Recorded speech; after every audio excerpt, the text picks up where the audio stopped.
انت بتقول انا نفسي انجح على ابورك وانت لسه بتتخانق مع زرار السبمنت بروبوزل وحتى متردد تقدم ولا لا، وقال ايه عاوز تبقى فريلانسر عالمي. الناس اللي بتقول الموقع صعب، العملاء بيطلبوا كتير، المنافسه قويه، معلش يعني انت قدمت كام عرض اصلا؟ لا بجد كام؟ مش عارف ترد صح؟ انت عاوز نتائج وانت مش بتتحرك. لو ابورك كان بيكافئ النوايا انت بقيت توب ريتد بلس من زمان. بس للأسف المنصة مش بتسجل نيتك، بتسجل شغلك وبس. كل يوم تفتح الموقع وتقف تتفرج عليه. عارف انت عامل زي ايه؟ كأنك دخلت الجيم بالظبط، شميت ريحة الحديد وقلت انا كده اتمرنت. البروبوزل بتاعك شكله عامل زي السي في بتاع طالب في اعدادي، كاتب لي ايه في السي في؟ هاي اي كان هيلب يو، ام اندرستاندينج، بلا بلا بلا. طب ما هو العميل عارف ان انت مهتم، بس مش هو دوت اللي عايزه. فين عرض العمل؟ فين شغلك؟ فين اسلوبك انت؟ مش تشات جي بي تي. فين اي حاجه يا جدع؟ ولا انت فاكر ان ابورك ده عبد ابن خالتك مستني اول شغل يقع في حجرك؟ الكلام ده كان زمان ايام ما كان ابورك لسه جديد، لكن دلوقتي اللعبه اختلفت. بس خد بالك، اللي مستني الشغل يقع عليه غالبا الشغل هيقع عليه، بس وقتها مش هيعرف يشتغل. عاوز مثال؟ انا كان في واحد ساعدته قبل كده وما كانش عاوز يشتغل اصلا، جبت له عميل لحد عنده، قعدت اقدم كفر ليترز بالنيابه عنه. عارف ايه اللي حصل لما جاله اول عميل؟ اول تقييم جاله كان سلبي، تاني تقييم لما جبنا تاني عميل كان سلبي، وفي الاخر خالص المنصه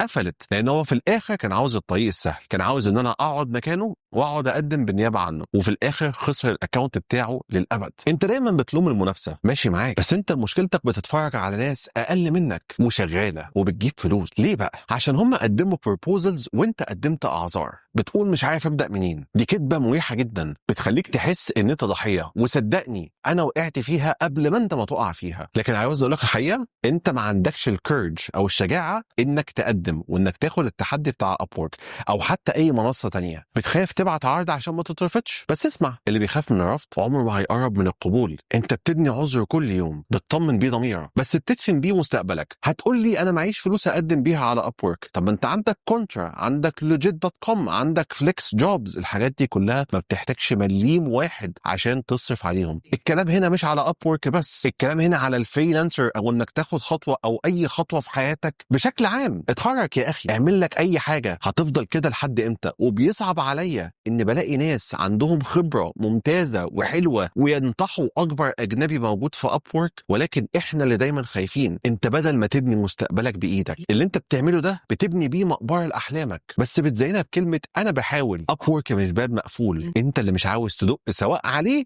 او على اي منصه تانية. سامعك اللي بتقول انا مش لاقي فرصه، يبقى لازم ندي لك مرايه ونقول لك الفرصه مستنياك، بس انت اللي مش جاي. ادخل على القناه، شوف الفيديوهات اللي فاتت وهتعرف تقدم وتمسك شغل. عاوز ايه تاني؟ عاوز الشغل هو اللي يتحايل عليك؟ اقول لك على حاجه، شفت الفيديو بتاع فاروق الاديتور بتاعي؟